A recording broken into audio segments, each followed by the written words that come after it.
Hello friends, जय माता दी।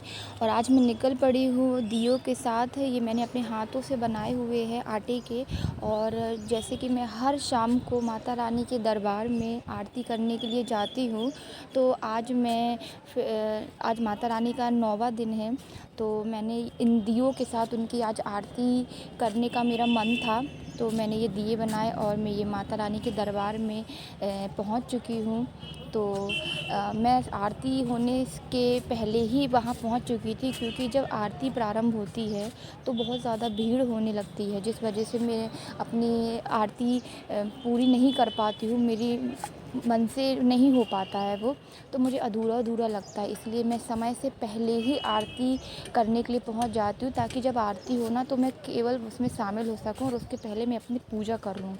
तो ये अब देखिए, मैं अपने 11 दिए जो मैंने बनाए हुए थे, तो मैं उन दिए को जला रही हूँ। और आप माता रानी का श्रृंगार देखिए। वैसे तो आज माता रानी का जो चेहरा है वो बहुत मुरझाया हुआ है, दुखी-दुखी, क्योंकि आप सभी लोग जानते हैं कि जब 9वां दिन आता है तो माता रानी थोड़ा-सा उदास हो जाती हैं, और जब वो शुरू-शुरू में आती हैं तो कितना खिलखिलाता हुआ उनका चेहरा रहता है।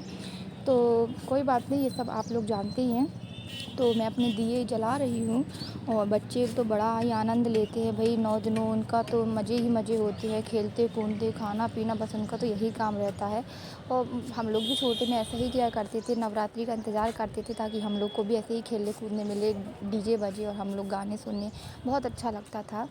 तो अब मेरे दिए जल चुके हैं और मैंने अपनी आरती प्रारंभ कर दी है। तो अब आप देखिए, एक आज माता रानी के दरबार में एक छोटी-सी एक ऐसी बात हुई ना, कि मुझे ऐसा लगा जैसे कि मुझे वाक़ई में माता रानी ने आशीर्वाद दे दिया हो, किसी भी रूप में आके। वो, मैं ये नहीं कह रही कि वो माता रानी ही हैं, मगर मुझे ऐसा लगा मुझे आशीर्वाद मिल गया हो। तो आप वीडियो के एंड में ज़रूर देखिएगा, क्या ऐसा होता है या फिर एक नॉर्मल ही था। बट मैं इन सब में विश्वास नहीं रखती हूँ, लेकिन फिर भी अच्छा लगा मुझे, बड़ों का आशीर्वाद मिल गया, तो वो भी एक तरीके से माँ का आशीर्वाद ही था। तो मेरी आरती हो चुकी है और पूरे मन से अब ये आरती मैंने की है।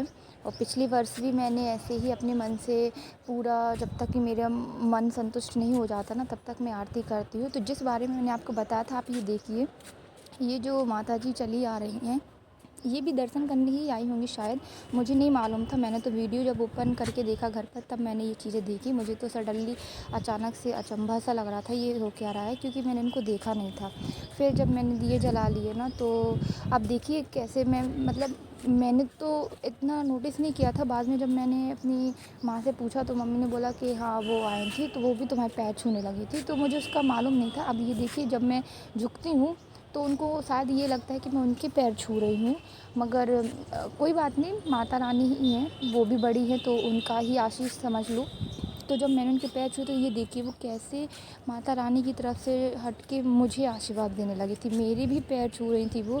तो मुझे उस टाइम पे बड़ा अजीब लगा कि ये क्या था, पर कोई बात नहीं, अच्छा लगा मुझे भी।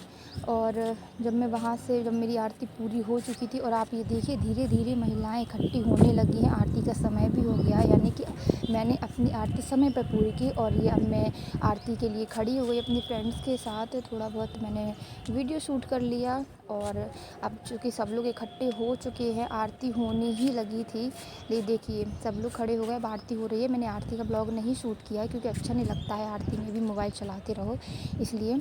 और ये यहाँ पे पुलिस की भी बहुत ज़्यादा सुरक्षा थी, तो बड़ा अच्छा था, हर चीज़ की सुविधा है। तो आप सभी को दशहरा की ढेर सारी शुभकामनाएँ मेरी तरफ से। Bye bye.